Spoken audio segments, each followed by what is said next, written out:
17 minutes for 17 victims. The fact that kids have to take the power into their own hands isn't right.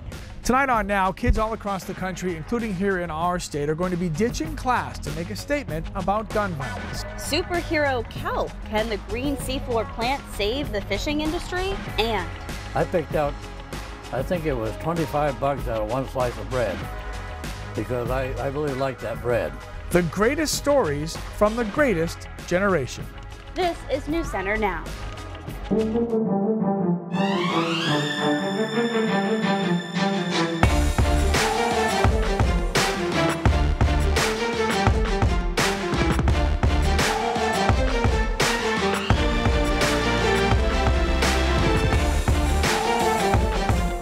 Hello everybody, welcome to Now. I'm Lee Goldberg. And I'm Lindsay Mills. It's a debate happening all over social media, and now it's spilling into the classroom. Yeah, Christina Rex shows us how Maine students are organizing a protest against gun violence, but some parents and teachers are not happy with their plan. Hey, K-Rex. Hey guys, these are teenagers. They can't even vote, and usually their time is spent on friends and homework.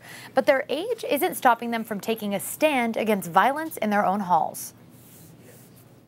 The hallowed halls of high school, environments for learning, things like the Bill of Rights, freedom of speech, and the right to assemble. A right that students across Maine will be practicing on March 14th. I don't care if you're going to stop me or not, because I'm going to do what I think is right. A walkout in response to gun violence in schools and the death of 17 high schoolers allegedly at the hands of an armed former student in Parkland, Florida. I just wanted to do something to show that people here cared, because it's just not right to have kids be worried to be going to school. No one should have to feel scared that someone's going to come in and shoot them. They can't even vote, but these two 14-year-olds say they have no choice but to step up and say this is enough. I'm disappointed in a lot of adults for not taking the power that they have into their own hands. Students from 4 Maine schools plan to participate in the National School Walkout. Suzanne organized the event at her school, Thornton Academy. She says after hearing about the shooting in Florida, she knew she had to do something. Why would anyone ever do that? Why? I don't even get why. 20 miles north, on the same March day, at the same time, Tasha Hipple will be leading her classmates out of school. I feel that young people have the strongest voice right now. The message behind the walkout is that thoughts and prayers are not enough, and these kids are demanding Congress take action to prevent future school shootings. Just in Maine, there's already been the threat at South Portland High School. I don't know, honestly, anymore. It could just be anywhere. The walkouts across the country will be on March 14th at 10 a.m. and will last for exactly 17 minutes to represent the 17 victims of the Parkland shooting.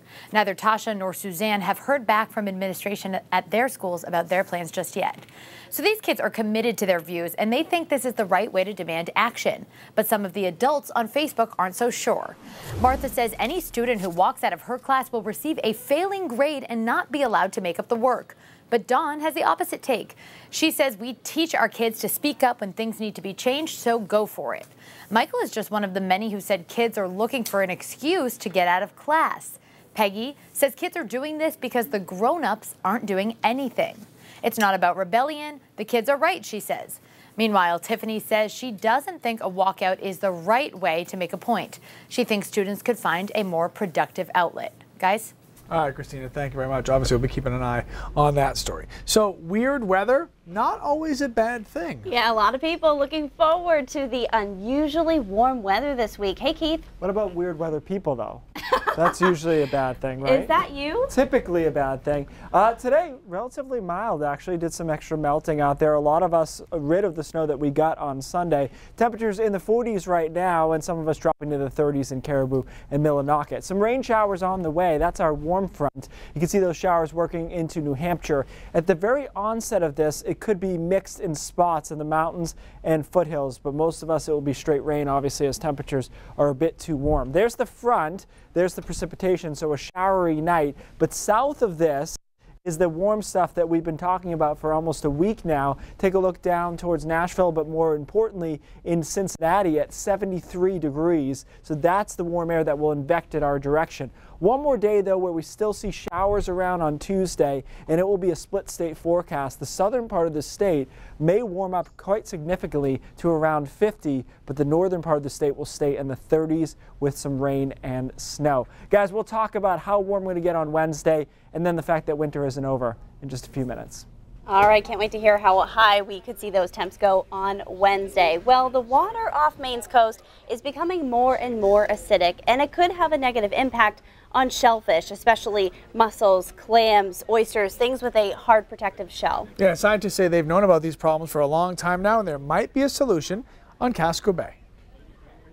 This one down here measures temperature and CO2 in the water. Scientists from Bigelow Laboratory for Ocean Sciences and the Island Institute are gathering data from the water surrounding a kelp farm in Casco Bay. We basically drive these instruments around in circles around the kelp farm to try to map the water chemistry. Snow or shine, they've been doing this every couple of weeks for the last few years. Yes! Susie Arnold is a marine scientist. She says there's too much carbon dioxide in the atmosphere, and the ocean absorbs about 1/4 to 1/3 of it. The carbon dioxide is causing the pH of the ocean to decrease, which is an increase in its acidity.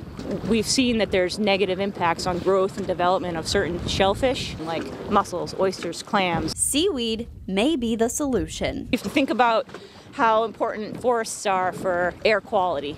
You can think about it the same way. In the ocean, you've got these wild kelp forests photosynthesizing and improving water chemistry. This ongoing project, funded by NOAA, is studying whether or not kelp can balance out increasing acidity. When you have seaweed in a jar in the lab, it can raise seawater pH, it can have these effects. In the open ocean and in Casco Bay, do you see the same kind of effect? So far, the answer appears to be yes. We've seen really promising results showing that actually, yeah, the kelp's doing its job. Now, kelp may help more than just Maine's water. It's rich in iodine, which helps your body make thyroid hormones, which regulate your metabolism. Find out more about that in our latest installment of our Boat to Plate series next week on News Center Now. Alrighty, it is a force of nature, and communities surrounding this active volcano cannot do much but evacuate and wait. Raindrops is coming up next.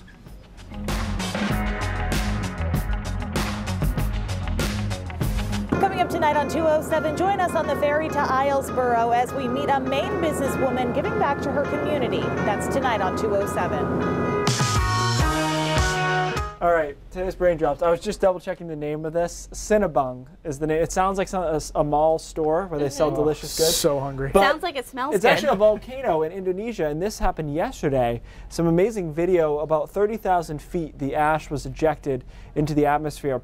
Good news here is nobody was injured because this volcano lay dormant for over 300 years, and then it started to get active in the mid-2000s, in 2005, 2006. So they started evacuating people actually in 2013, and now no one lives around there. It displaced about 10,000 people though, but when it does this and creates a mini earthquake, luckily no one's injured. Let's go to the next picture here. This is actually in December of this year when it was doing some activity. This is one of the coolest pictures I've ever seen of a volcano there. And remember, there's some signs of what a volcano can do, but as far as its eruptions of ash and whatnot, they can't be precisely timed. That's why, unfortunately, they had to evacuate so many people just in case something like that happened. Wow. It's pretty. Can't be too careful. It's dangerous. It's pretty. Notice how far away they are in that shot. Say, right. All right, sir. Thank you very much. The greatest stories from the greatest generation. Bigelow was there, but no skiing. We're the ones that started it. He was skiing Maine's mountains before it was cool. Meet this trailblazer. Coming up next. Record-breaking warmth is headed our way, but we've got some rain to deal with first. Full forecast coming up.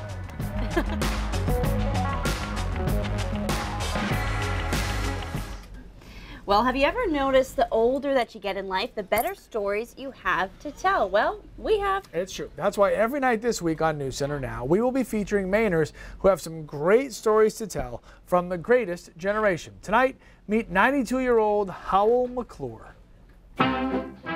Howell McClure was born in 1925 in the western Maine town of Kingfield. Growing up in the shadows of the Carrabassett Valley Mountains, he and his friends were part of the Bigelow Boys, who were the first to set foot on what today is known as Sugarloaf. Sugarloaf was there, but no skiing. We were the ones that started it. We'd walk all the way in there and cut a little trail, and then we'd go the next weekend and do it again, and that's how it got started. We'd go up there and we'd make maybe 1 or 2 runs, because we'd have to walk all the way up, and then we'd ski down a ways and stop, and then ski some more. In the fall of his senior year at Kingfield High School, McClure was drafted to go into the Navy. He spent 2.5 years stationed in the South Pacific. Of all the things he learned while in the service, eating habits was one that stuck with him throughout his life. I used to be a very picky eater when I went into the Navy. I remember once in the Pacific, there was bugs that got into the flour, but they didn't stop making the bread. They kept on making the bread, and I picked out, I think it was 25 bugs out of 1 slice of bread, because I really liked that bread. And after I come out of the Navy, I could eat anything.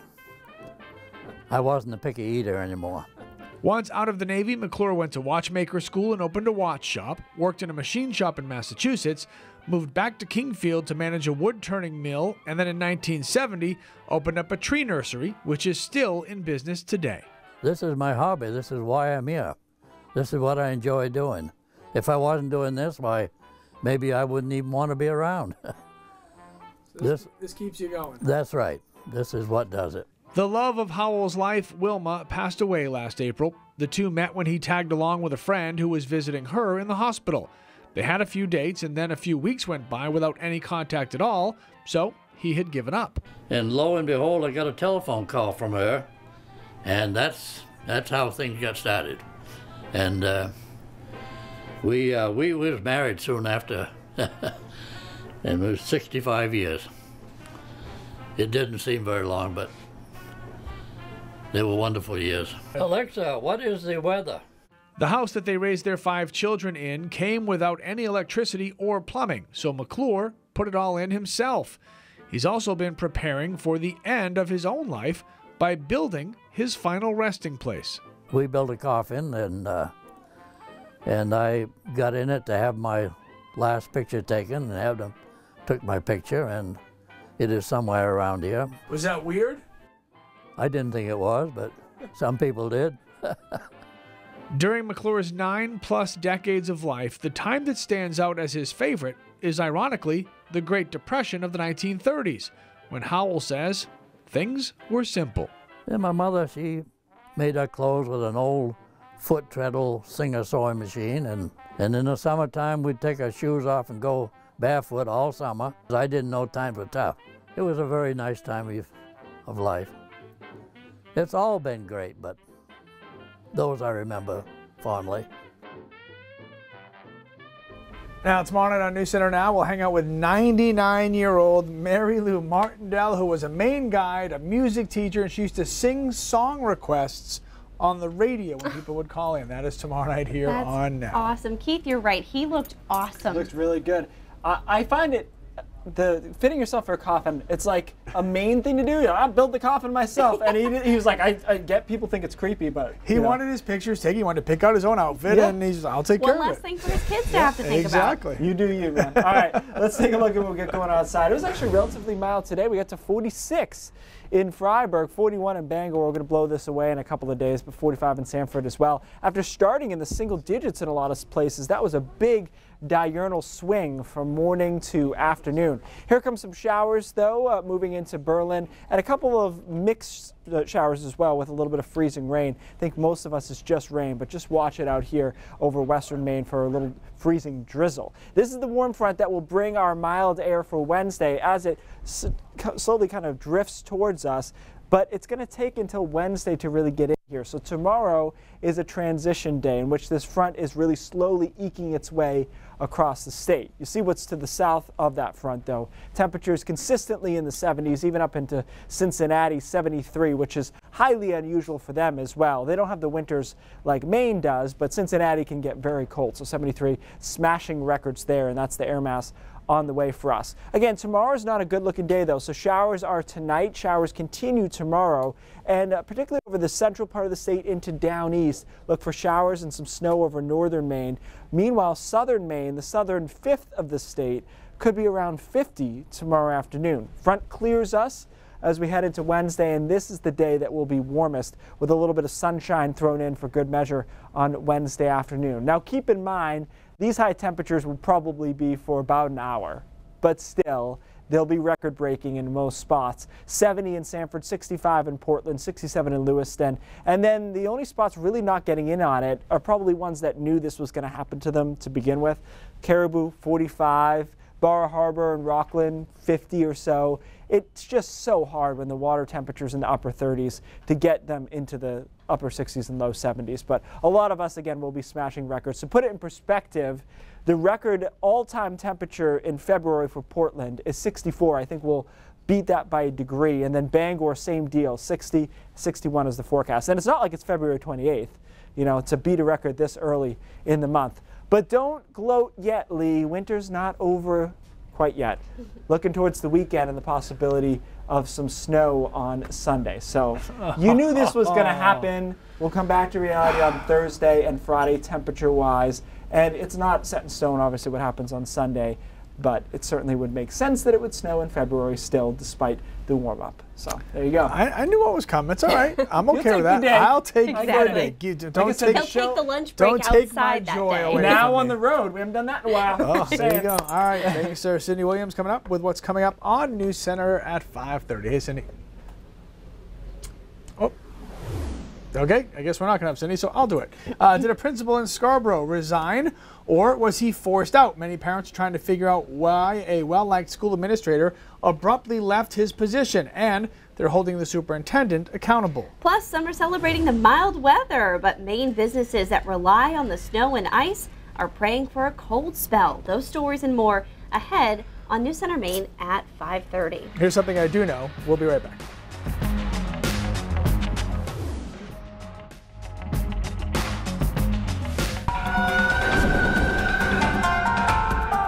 Kids, spoilers ahead. The Winter Olympic medal count is coming up. Norway far and away in first place. Meanwhile, Canada is moving up the board today in third place.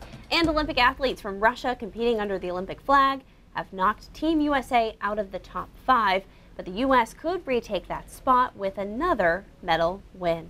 And the Americans will get a chance later this week, but they will need to defeat a tough rival. Oh, ever since they lost in Sochi, the American women's hockey team has bested the Canadians in all 3 world championships, but can they do it at the Olympics? Paul Gerke joins us now live from Pyeongchang, as he did all of last week as well. Hey, Paul. Good evening, guys. That's the million-dollar question right now.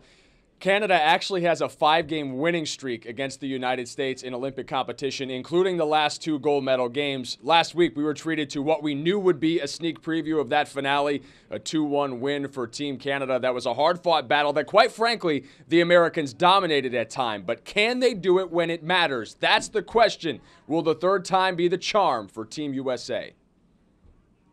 The quadrennial bridesmaids will have another shot at becoming the brides. The United States women's hockey team flattened Finland 5-0, outshooting the opposition 38-14, advancing to the gold medal game in a 3rd consecutive Winter Olympics. It's just like everything we've been working for, you know? It's amazing. And so gosh, my teammates are amazing and we had so much fun, and this is kind of what you hope of as a little kid. Their male counterparts face elimination today, facing off against Slovakia in a playoff qualifier. The Slovaks are the only squad the Americans defeated in preliminary play. It's obviously a huge challenge now, and our backs are against the wall, so I think that brings out the best in athletes. Hopefully our team can do the same thing here when we have a lot of fight left in us, and we have to be at our best now. Across the Olympic Park, the Canadian duo of Virtue and Moyer turned in a career-best ice dance short program. 3 American teams are still within reach of the podium, though. Madison Hubble and Zach Donahue sit in 3rd, barely ahead of Alex and Maya Shibutani in 4th. Madison Chock and Evan Bates sit in 7th. We couldn't really ask for much more in this really nerve-wracking Olympic moment. Of course. Also live in prime time tonight, the women's freestyle skiing half-pipe event, but make no mistake about it, all eyes will be on the ice dancing finale. There's no better way to make up ground in that medal total for Team USA than ending up on the podium twice. They've got 3 teams in the top 7, including those Shib-Sibs. I think they're going to find a way to get it done, guys. Paul, are you having a hard time saying Shib-Sibs? I know I would be struggling with that.